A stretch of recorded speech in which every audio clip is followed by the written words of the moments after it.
Hello everyone, in this video, I'll show you how to create a clean and accurate weldment frame using 3D sketch and C-channel profile in Solidworks. Step 1. Start a new part. First, open a new part file. Go to Sketch, click on 3D sketch. We will create the entire frame in this single 3D sketch. Alright, now we are going to start our 3D sketch. First thing, go to the Sketch tab and pick the Line tool. Press the Tab key to change the direction of your line. This makes your 3D sketching a lot faster and much more accurate.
All the dimensions applied, our 3D sketch is now fully defined and ready for the next step.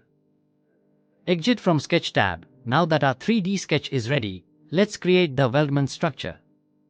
Here, select Structural Member. Under the Standard menu, choose ISO, and then pick C-channel.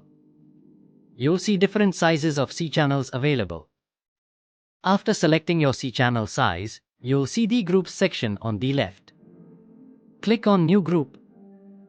Now, simply pick the sketch segments where you want to apply this C-channel.